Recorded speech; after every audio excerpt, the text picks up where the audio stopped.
하나님 우리나라를 정말 사랑하세요. 시시때 때마다 하나님께서 참으로 좋은 위인들을 많이 내시는데, 우리나라 의료계, 의학계에도 하나님께서 위대한 하나님의 사람을 보내주셨는데, 그게 누구냐면 장기려라는 박사님이 계세요. 이미 1995년도에 천국 가신 그런 귀한 분입니다만은, 그분이 1911년에 출생하셔가지고 이북에서 출생하셨어요. 평안북도 용천군 양하면 이밤동이라는 곳에서 출생하셔가지고 그곳에서 자라났는데, 아버지가 참 좋으신 분이었던 것 같아요. 아버지가 이제 초등학교 교장 선생님으로 계셨었고, 또 이 장기려 박사는 이 할아버지 할머니의 은혜 신앙을 계속 이어받아가는 그런 복된 사람이었습니다. 그래 신앙의 명문 감을 이어가는 놀라운 축복이 그의 가정에 임했죠.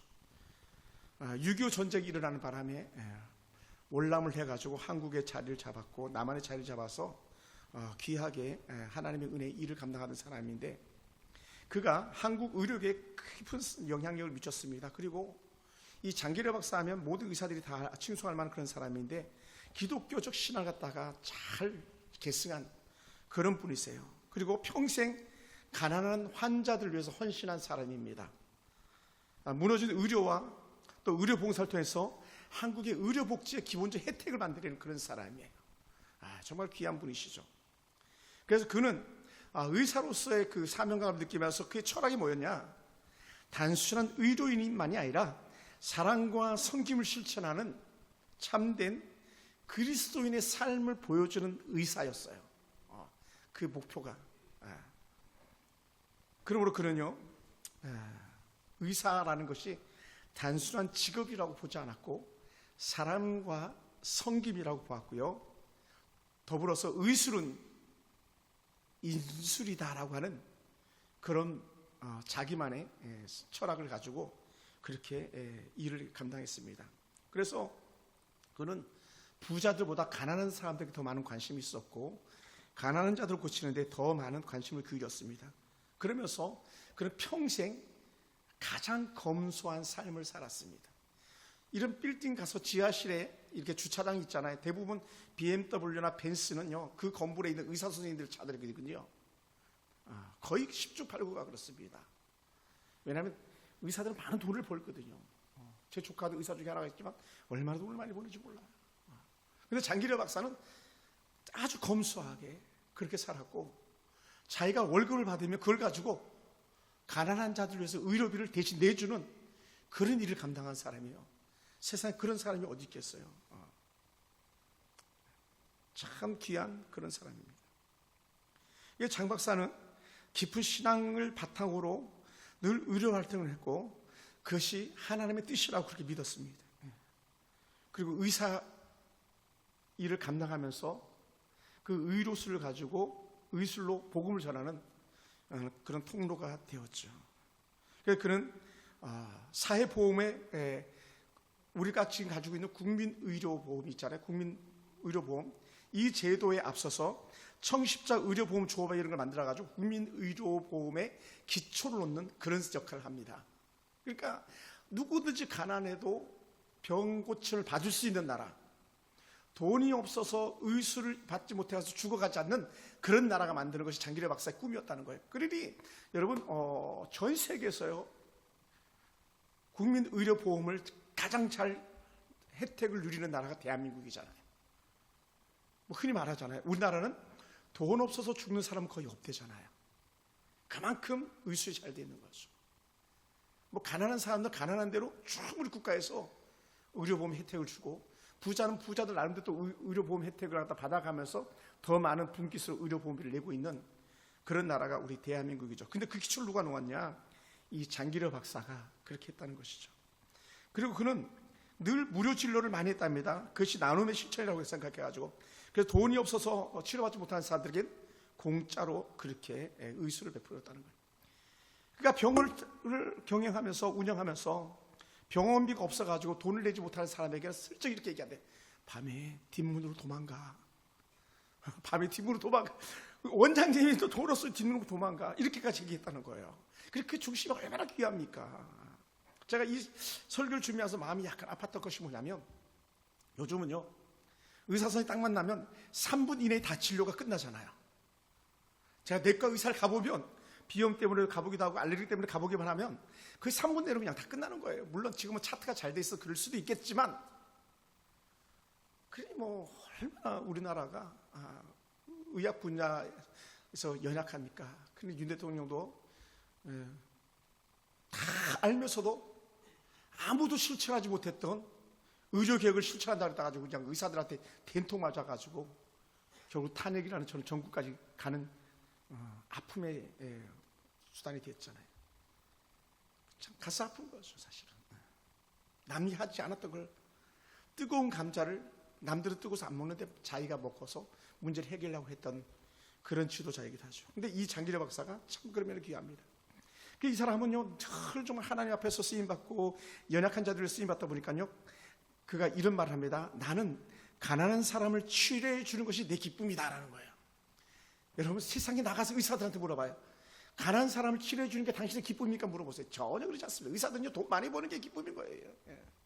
그래 뭐 1년에 3억, 4억, 5억 버는 건 일도 아닌 거죠. 근데 이 장기려 박사는 그렇지 않았다는 거예요. 왜냐하면 돈이 아니라 그는 사람을 본 거죠. 그리고 이 장기려 박사가 참 귀한 하나님의 사람인 것이 뭐냐면, 그는 의술만을 베풀어서 몸만 치료하는 사람이 아니라 그의 영혼도 치료하는 영혼의 치료사였다는 거예요. 그게 뭡니까? 복음이죠. 복음. 할렐루야. 복음이에요. 제가 군 생활하면서 하나님께 왜 나를 이 군대에 생활을 하겠는가 했을 때 늘 제가 마음에 담았던 게 뭐냐면, 저 병사들에게 복음을 전하라고. 그래서 저는 군에서 항상 복음을 전하는데 하나님께서 주신 사명을 감당했습니다만, 이 장기려 박사는 의술을 통해서 그렇게 한 거죠. 제가 우리 아내나 우리 하영이나 하은이한테도 늘 지금도 얘기해요. 하나님께서도 왜 당신을 그 학교로 보냈고 너희를 그 학교로 보냈겠는가, 하나님께 질문해라 라고 말하는데, 장기려 박사는 의사로서 복음을 전하라고 하나님께서 좋은 의사로 세웠다라고 하는 그런 신실한 고백이 있습니다. 그래서 이 사람은 돈에 대한 가치관도 아주 멋졌던 것 같습니다. 뭐라 그랬냐면, 진정한 부자는 돈을 많이 가지고 있는 사람이 부자가 아니라, 많이 나누는 사람이다라고 하는 거예요. 여러분, 억만금을 쌓아놓고도 나누지 않고 쓰지 않으면 무슨 의미가 있겠어요? 그러니까 막 더 주려고, 막 어저께 우리 남궁영 집사님처럼 막 밥값 내려고 카드 막 던지고 막 난리가 나잖아요. 장기려 박사가 그랬다는 거예요. 쉽게 얘기하면 더 주고 싶어가지고 막. 여러분, 자기 지갑 내는 거 결코 쉽지 않아요. 목사도 사실 쉽지 않아요, 여러분. 왜냐하면 내 돈이 귀한 건 남의 돈도 귀한 거거든요. 장기려 박사님들 안 그랬겠어요? 그런데 그는 달랐다는 거예요. 예수님의 삶을 살았어요. 예전에 법정 스님이 무소유라는 그런 말을 하셨었는데, 소유가 없다 그랬는데, 장기려 박사가 바로 무소유에 주장했던 그런 사람이었다는 거죠, 결국은. 근데 그게 누구지? 예수님이잖아요.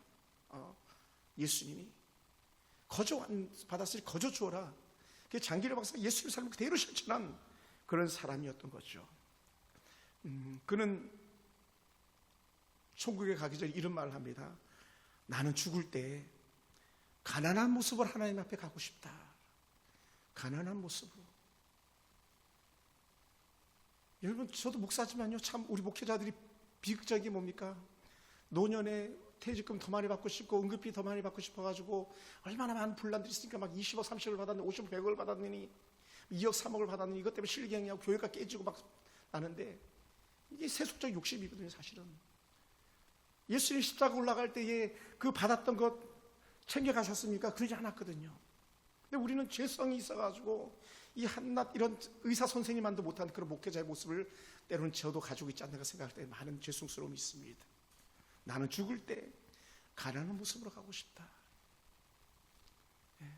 제가 가끔 설교합니다마는 하나님께서 우리 비피하게 해주셨잖아요. 집이 좋고 나쁨을 떠나서 비를 피할 수 있는 것 자체가 얼마나 감사. 추위에 손 떨지 않잖아요. 옷 떨지 않죠. 옷 없지 않잖아요. 우리 권사님들 어땠습니까? 저희 초등학교 때는요, 손가락이 항상 이만큼 굵었어요. 발가락도 이만큼 굵었고. 왜 그랬다 그랬어요? 동상 걸렸잖아요. 밤마다 막 긁는다고 가려워서. 동상 걸린 밤에 얼마나 가려운지 몰라요. 그죠? 막 시퍼렇게 멍들어가지고 된 것처럼 막. 근데 지금 동상 걸린 사람 데려오면 내가 10만 원 드릴게요. 손가락 이만큼 굵은 사람 데리고 오면 어디도 없을걸요?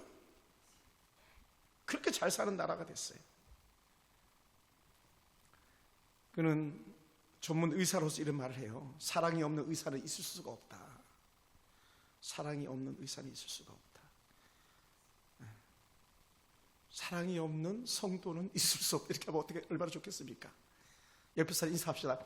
사랑이 없는 성도는 없어.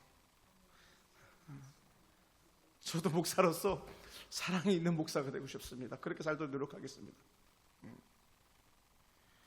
자기 주머니 틀어가지고 병원비를 내줄 수 있는 의사라면 얼마나 귀하겠어요.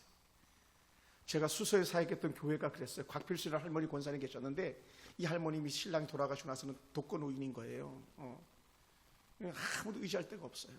국가가 주는 혜택 가지고 살아가는데 이 할머니가 돌아가시기 전에 노인 요양병원에 입원을 했는데 나라에서 나오는 거 플러스 돈이 뭐 150만 원인가 얼마가 더 나왔대요. 근데 그거를 1년 반인가를 갖다가 교회 성도들이 그 할머니 병원비 내가 내겠습니다. 내가 내세요. 십시일반을 해가지고 1년 반인가를 그 교회 성도들이 정말 가난한 사람들이거든요. 우리 여러분보다 훨씬 더 가난한 사람들이에요. 도시 주공 아파트 사는 분들이어서. 근데 그 사람들이 십시일반 돈을 내가지고 그 할머니 병원비를 1년 반치를 다 냈다는 거예요. 또 이 할머니는 자기가 돈 모아놨다가 천국 가기 전에 목사님한테 그랬다는 거예요. 200만 원을 던져주면서 목사님 나 죽을 때 이 돈 가지고 나 장례 치러줘 그랬다는 거예요. 근데 제가 이제 그 할머니 돌아가셨다는 소식을 듣고 빈소를 갔는데 빈소도 차려지지 않았더라고요. 그래서 그냥 그 강남병원 갔다가 그냥 허탕치고 돌아오긴 했는데 빈소는 꾸려지지 않았지만 장례는 교회 성도들이 치러주는 그런 모습을 봤습니다만 이 의사는요 사랑이 없이는 있을 수가 없다. 목사는요 사랑이 없이는 목사할 수 없는 거예요. 우리 사모님 계시지만 사모님 힘쓰고 애쓰는 가운데 있지만 사랑이 없으면 사모도 못합니다.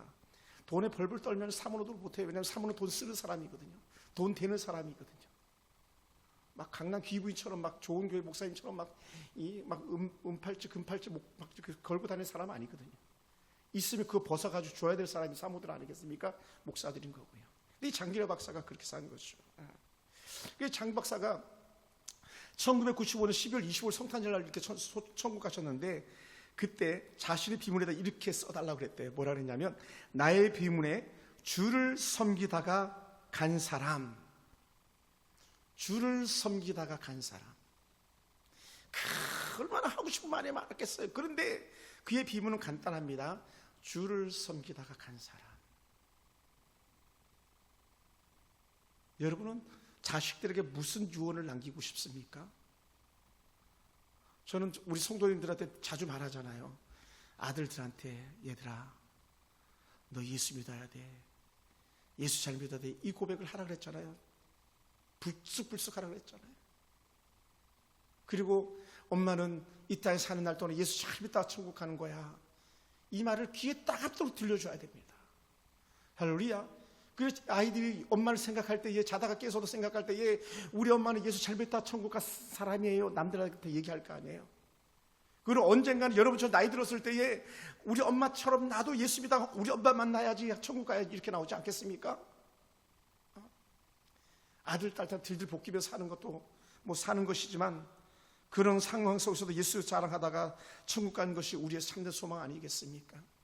여러분, 예수님이 인성으로 이 땅에 오셨을 때, 인간의 몸을 입다고 오셨을 때에 예수님도 충분히 예를 들어서 더 좋은 것 먹고 싶고 더 좋은 것 입고 싶고 더 좋은 데 잠자고 싶은 마음이 없었겠습니까? 인간이신 예수님이신데 인성을 가지고 오셨는데 근데 예수님은 그렇게 살지 않았다는 거예요. 예수님께 뭐라 말씀하셨습니까? 마가복음 10장 45절에서 내가 온 것은 한 사람에서 목숨을 대신 하기 위해서 왔다고 오늘 45절에서 말씀하고 있잖아요. 인자가 온 것은 섬김을 받으려 함이 아니다. 우리는 섬김받고 대접받고 하는 것이 우리 최고의 목표처럼 여겨지는데 막 감투 쓰는 거, 막 명함에 빽빽한 막 줄 집어넣는 거. 예수님은 그렇게 오신 분이 아니라는 거예요. 그렇게 살다 가신 분이 아니라는 거예요. 나는 내가 너희를 섬기려고 왔어. 내가 너희를 어떻게든 더 잘 섬기려고 왔어. 이 말씀하시는 거 아니에요. 섬김의 절정이 뭡니까? 남을 위해서 대신 십자가 달려 죽는 거잖아요. 뭐라고 표현했습니까? 자기 목숨을 많은 사람의 대속물로 주려 합니다. 내가 너 대신 죽을 거야. 내가 너 대신 죽을 거야. 이 말씀하고 하기 위해서 오셨다는 거예요. 대신 죽으러 오셨다는 것이죠. 그래서 예수님 갖다 이렇게 표현합니다. 대속죄물이라 그래요. 내 죄를 대신 속하신 제물 예수 그리스도. 그런데 우리가 그 예수를 믿는 우리가 무슨 더 많은 욕심을 가지고 있으며 누구의 것을 더 빼앗아 취하려고 하는 그런 헛된 마음이 우리 가운데 있겠냐는 거예요. 그렇지 않다는 것을 우리 깨닫게 되기 원합니다. 할렐루야. 여러분, 저는 자주 그런 걸 경험해 봤습니다. 우리 할머니하고 식사를 하면 할머니는 꼭 제 밥에다가 막 좋은 거 더 막 갖다 놔요. 더 좋은 거 주고 싶어가지고. 뭐 저 같은 때는, 제가 초등학교 때는 막 배고플 그런 때잖아요. 그러면 밥을 수북히 떠나요. 저희 집은 가난하지도 않았는데 더 먹으라고 막. 살이 놓으면 밥심으로 살아야 된다고. 우리 엄마도 그러셨거든요.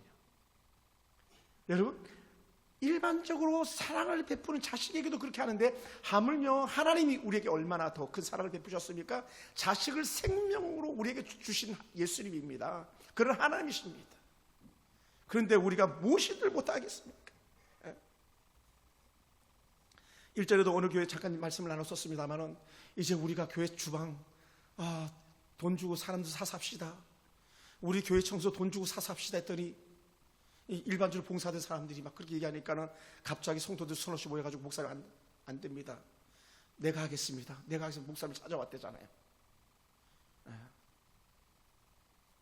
그래가지고 몇몇이 안수 집사님들이 그렇게 하자다는 게 다 안수 집사님 부인들이 돈 주고 사서 하자 그랬었는데 그게 다 무산돼 버렸다 그랬죠. 그리고는 서로 하겠다고 나서서 당번제로 52조가 다 차버렸대잖아요. 누가 그러더라고요. 어느 교회에서 이렇게 사역하는데 교회를 청소를 하는데 갑자기 모르는 사람이 오더래요. 그래, 어떻게 왔냐 그랬더니 어느 집사님이 못 와가지고 내가 대신 용역 돈 받고 왔습니다. 그래서 청소를 하더래요. 충분히 또 이해도 되기래요. 강남 사람들 얼마나 바쁘겠습니까? 일하는 사람들이.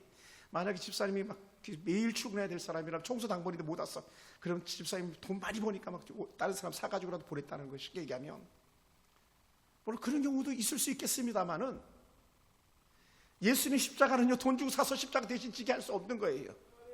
참된 희생은요, 돈 주고 때울 수 있는 게 아니에요. 가장 값진 희생은요, 내가 하나님 앞에 온전한 마음을 온전히 드리는 것이 가장 값진 희생이었던 것이죠.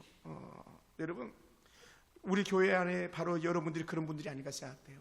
어저께 와서 주방 봉사했던 분들, 본당 청소했던 분들, 그런 분들이 다 그런 분들이 아닌가 생각해요. 오늘 이 자리에 오지 않았지만 우리 장방박 집사님, 남들은 점심 먹고 커피 마시면서 쉴 때에 자기가 빗살 들고 걸레 들고 와서 막 교회 구석구석 청소하는 그런 집사님이 오늘 예수님이 목숨을 위해서 주기 위해서 왔다고 했던 그 고백과 같은 삶을 실천하는 사람들이 아닌가 생각돼요. 그리고 우리 권사님 자부심을 가지세요. 남궁 집사님 자부심 가지세요. 우리 집사님 자부심을 가지세요. 우리 김기 집사님, 또 조교와 수수자님 자부심을 가지세요. 예수님을 닮아가는 삶이 여러분의 삶인 줄 믿습니다. 할렐루야. 우리 그렇게 살아가는 거예요. 그렇게 살아가는 거예요. 예수님께서 수많은 것들 지켜보시고 말씀하실 때에 이런 예들도 있었습니다. 마가복음 12장 41절부터 44절에 나오는 말씀, 예수님께서 성전 입구에 헌금 드리는 함이 있는데 그 함에다가 사람들이 예물을 드리는 걸 이렇게 지켜보신 거예요. 지켜보셔요. 예물을. 뭐 저도 예전에 사역했던 교회에서 우리 담임 목사님 헌금을 드리는 거 보면 막 담임 목사 예배 드리다가 이제 다른 사람들 막 다 헌금 갖고 오자. 그 목사님은 갖고 계시다가 헌금을 올리는데 막 봉투가 이만큼 두꺼운 거예요. 막 봉투가. 얼마나 많이 드리겠어요. 장로님 안수사님들 얼마나 많이 드리겠어요. 그러면서 드리면서 얼마나 또 뿌듯하시겠어요. 그리고 막 자랑스럽겠어요. 근데 예수님은 no, 그게 아니고, 그게 아니고,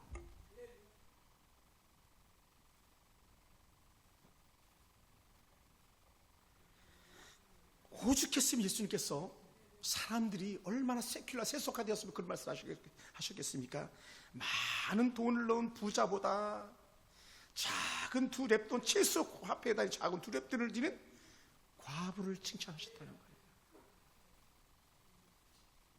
우리 어머님들, 우리 권사님 집사님들 영적 자부심 가지세요. 그 속에 아름다운 은혜의 성전이 정성이 깃들여주는 섬김이 있기 원합니다. 내가 얼마 했는데, 내가 뭘 했는데가 아니고요. 우리 전적으로 예수만 바라보고 살아가는 사람들이 있기 때문에 하나님 내 몸 바쳐 주를 위해 살겠습니다라고 하는 그런 신앙의 고백이 저 여러분의 고백되는 줄 믿습니다. 그러므로 사랑하는 성도들 우리가 꼭 기억해야 됩니다. 한번 따라해볼까요? 봉사는 의무가 아니라 은혜다. 여러분, 은혜 받는 것이 크면 클수록 더 잘 드리게 돼 있는 거예요. 자식이 하나님 앞에서 부모의 은혜를 생각하면 생각할수록 부모에게 더 잘하게 돼 있는 거예요. 하나님의 은혜가 크면 클수록 우리가 하나님 하면서 다가서게 돼 있는 거예요. 은혜가 없으니까 싸우고 찢고 복구하는 거 아니겠어요? 절대로 그래서는 안 되는 거죠.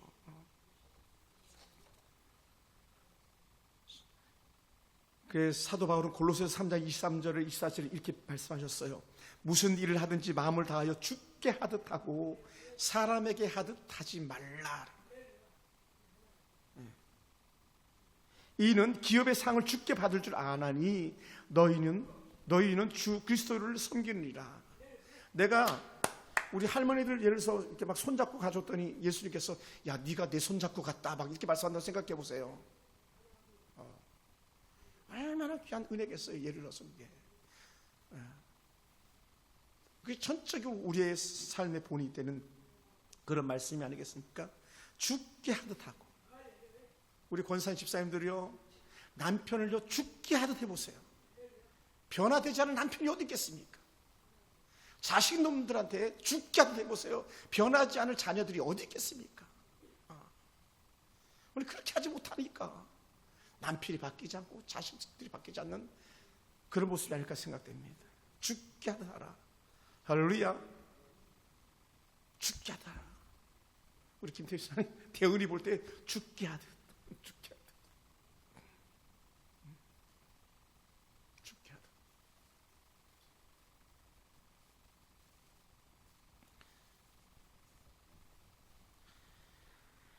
그러다 보니까 그 섬김 속에 기쁨과 감사가 있는 것이고 그 속에 즐거움이 있는 줄 믿습니다. 그 속에 기쁨의 은혜가 넘치는 줄 믿습니다. 그 안에 죽게 하듯 하다 보니까 그 속에 참된 겸손 섬김이 있는 것입니다. 지도자들이 국민을 죽게 하듯 한다면 또 국민들이 대통령을 죽게 하듯 섬긴다면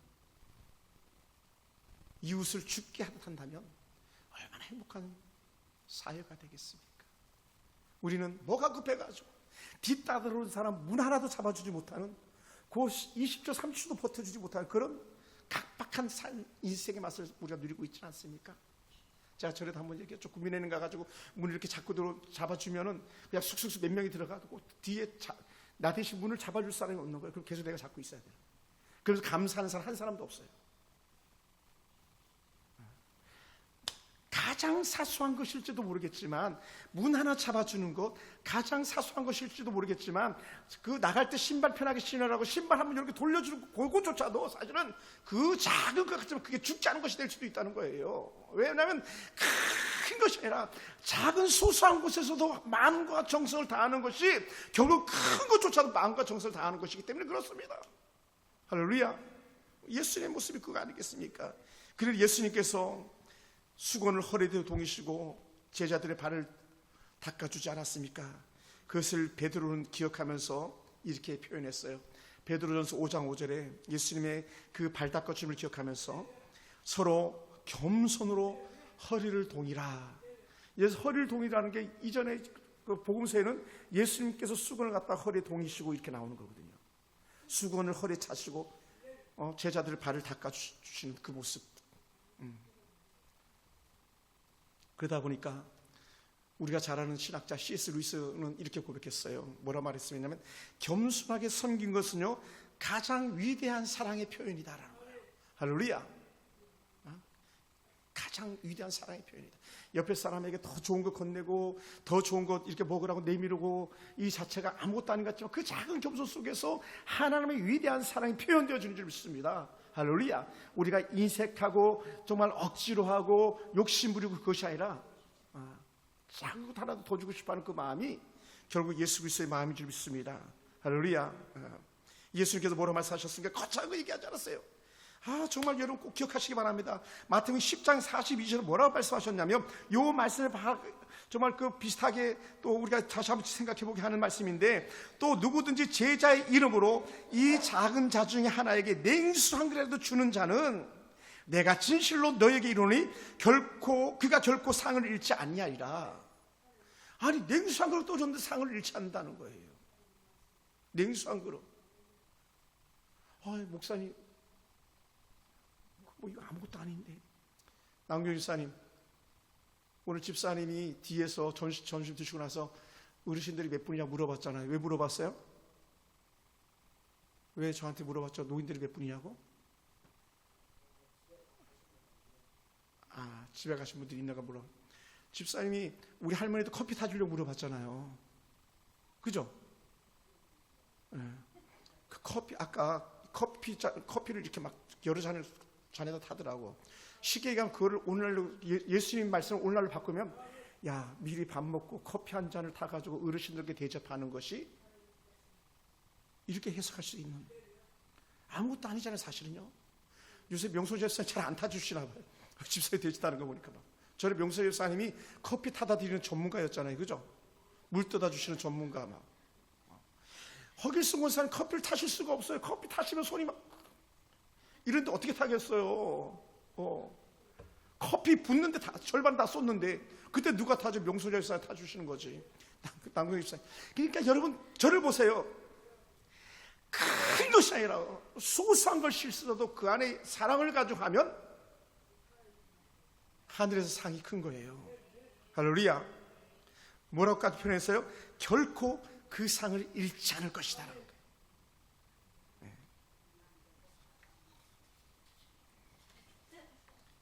그러니까 권사님은 그냥 천사인 거예요. 왜냐하면 남들이 선한 일을 하도록 계시는 분이니까요.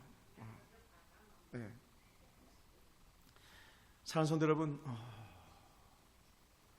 그러면 우리가요, 온전한 하나님의 은혜 가운데 쓰임받기 원합니다.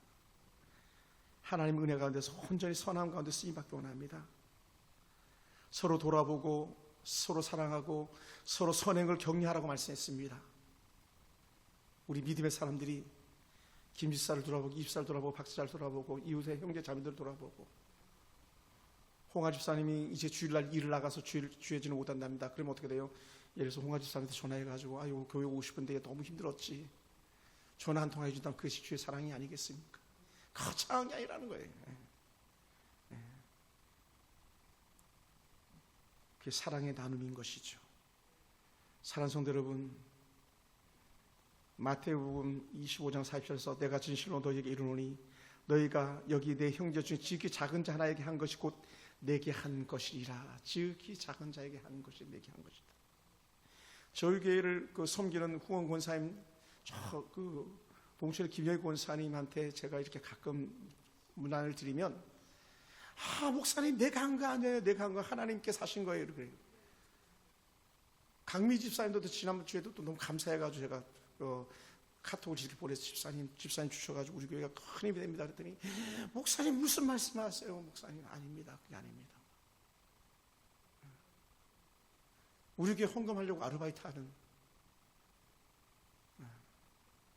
그 부자 귀부인이 우리 교회 헌금하려고 일부러 아르바이트 한다. 자기 자식 때문에 아르바이트 하는 게 아니라 우리 교회 헌금하려고 아르바이트 한다는 거예요. 일산 베델교회 다니는 집사님. 저는 얼굴도 모릅니다. 전화번호도 안 알려줘가지고 카톡으로만 합니다. 얼마나 귀합니까, 그 마음이. 여러분, 말이 그렇죠. 매주 토요일날 2시에 나와가지고 주방을 봉사해서 주일을 준비한다. 이건요 사실 결코 쉬운 일이 아니에요. 우리 어찌면 그래야 돼. 우리 할머니들 건강하다면 김태희 사님, 김효수 권사님 막 얻고 다녀야 돼. 우리 사모님 행가해줘야 돼. 토요일마다 밥 해주니까. 얼마나 귀합니까? 저는 이렇게 대신 립서비스로 대신합니다. 지난주 립서비스 설교했었는데 하늘의 상이 크도다. 또 플러스 여자여 내 믿음이 크도다. 권사님 할렐루야. 김규사님 그 동지서 딸에 찬물에 수건 빨아가지고 걸레 빨아가지고 의자마다 다 닦고 집사님의 그 수고가 했음이 결코 작지 않습니다. 우리 조교수 집사님 그렇게 막 그 퇴근하면서 어떻게든지 1분이라도 더 빨리 와가지고 설교 드리려고 예배 드리려고 달려오는 그 발걸음이 결코 작지 아니하도다. 예수님의 말씀처럼 믿음이 큰 모습으로 그 아름다운 은혜 섬김을 놓치지 않게 되길 주로 축원합니다. 그 은혜의 길을요 빼앗기지 않게 되길 원합니다. 할렐루야. 여러분 보세요. 여기에 청년이 어디 있습니까? 우리 2딸밖에 없잖아요, 그죠? 목사 딸이어서가 아니라 하나님 은혜 가운데 섬기고 있다면 그 고백이라면 여전히 하나님께서 다음 세대를 책임질 축복자 은혜가 되어갈 줄 믿습니다. 저는 우리 서울 풍산교회 성도들이 지극히 작은 자 하나에게 하는 그 은혜를 그 누구에게도 빼앗기지 않고 내가 하겠습니다 할 수 있는 그런 교회가 되기를 원합니다. 사랑하는 성도 여러분, 말씀을 마무리하겠습니다. 우리가 섬기는 이 아름다운 섬김과 은혜의 봉사는요, 비록 세상에서 사라질지 모르겠지만, 사람들의 기억에서 잊혀질지는 모르겠지만, 오늘 저와 여러분의 아버지라고 부르는 하나님은 영원히 기억하실 줄 믿습니다. 스테반 집사는 순교 현장에서 보좌에서 벌떡 일어났던 주님께서 여러분들 때문에 또 다시 자리에서 일어나가지고 잘했어 박수수 치시는 그런 은혜가 있을 줄 믿습니다. 그 박수소리 치시는 그 소리 들려주시는 예수님 품에 안기기까지 우리의 아름다운 은혜의 믿음을 빼앗기지 않기를 주의 이름으로 축원합니다. 기도하겠습니다.